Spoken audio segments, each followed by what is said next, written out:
Hello আসসালামু আলাইকুম guys.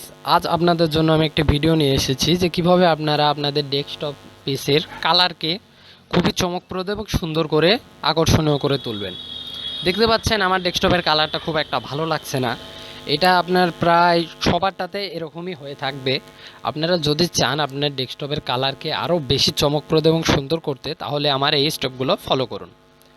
এটা খুবই সহজ একটা স্টেপ, মাত্র একটা সেটিংস আমরা চেঞ্জ করব এবং আপনারা দেখতে পারবেন ডেস্কটপের কালারটা কতটা পরিবর্তন হয়ে যাবে।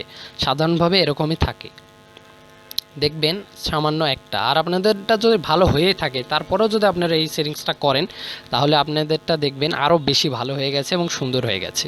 এই প্রমাণ আপনারা নিজেরাই পেয়ে যাবেন। তবে আপনারা আমাদের এই স্টেপটা পুরোপুরি ফলো করতে হবে।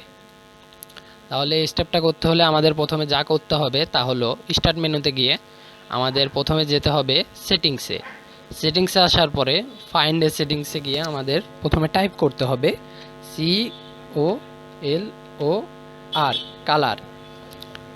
এফ কালারের পরে আমাদের লিখতে হবে FILTER। কালার ফিল্টার লেখার পরে দেখছেন প্রথমেই চলে এসেছে অ্যাডজাস্ট কালার ফিল্টার। আমরা এখানে ক্লিক করব। আমার দেখছেন এই সেটিংটা অফ করা আছে এবং কালারগুলোর দিকে তাকান, আমার কালারগুলো খুব একটা ভালো লাগছে না। এই সেটিংসটা আমি চালু করে দিলাম, সাথে সাথে দেখুন কালারগুলো খুব সুন্দর হয়ে গেল। দেখুন বন্ধ করে দিলাম, আবার কীরকম হয়ে গেল।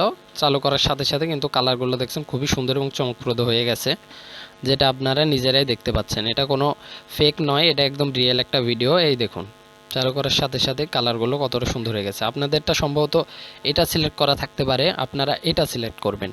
এইটা 1 2 3 4 4 নাম্বারটা, নিচ থেকে ধরলে 3 নাম্বার, ওপর থেকে ধরলে 4 নাম্বার, এইটা রেড গ্রিন উইক ডিউটোরেনপিয়া, এটা সিলেক্ট করবেন আপনারা। তাহলে দেখবেন আপনার কালারগুলো অনেক উন্নত হয়ে যাবে। সো গাইস, আজকে এই পর্যন্তই।